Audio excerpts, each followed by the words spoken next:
Covid ఉన్న ప్రతిరోజు ఆదివారాన్ని కూడా వదలకుండా ప్రతిరోజు రివ్యూ చేసేవారు. ఈరోజు మనం ఏం చేయాలా, నిన్న జరిగిన అంశాలు ఏంటి, ఈరోజు దీన్ని ఏం డిసిషన్ తీసుకోవాలా, రేపు ఏం చేయాలా. సో ముఖ్యమైనది ఆ రోజు ఏంటంటే, ఆ రోజు కోవిడ్ రాగానే మొట్టమొదటిది దీనికి ఏం వైద్యం చేయాలి, డాక్టర్లను ఎట్లా కాపాడుకోవాలి, పేషెంట్ని ఎట్లా కాపాడుకోవాలి. ఫస్ట్ మనకు కావాల్సింది మాస్కులు లేవు, కావాల్సింది పీపీఈ కిట్లు లేవు. ఆ పీపీఈ కిట్లు ఎక్కడో ఎవడో తయారు చేస్తాడో తెలియదు.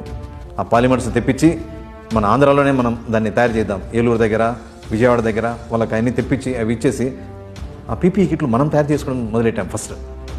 దాని తర్వాత మాస్కులు ఎంతైనా ఖర్చు కానీ అన్న. ఆ రోజు కొత్తగా వచ్చినప్పుడు 250 రూపాయలు అయ్యేది ఒక మాస్క్. ఒక్కొక్కరు ఒకటి పెట్టుకోవాలన్నా, ఇది మనుషులు ప్రాణం ముఖ్యం స్వామి, అది డబ్బులు కాదు. ఎన్ని మాస్కులు అంటే అన్ని మాస్కులు, ప్రతి ఒక్కరూ సేఫ్గా ఉండాలా. అంతవరకు టెస్టింగ్ మనకు ల్యాబ్స్ లేవు. బయటికి పోయేది, పూనాకు పోయేటి, హైదరాబాద్కు CCMBకి వచ్చేటి.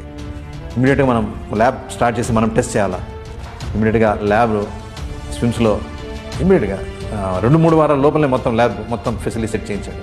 ఫస్ట్ ర్యాపిడ్ టెస్ట్ కిట్ రాగానే వాళ్ళతో అగ్రిమెంట్ అయింది మన స్టేటే.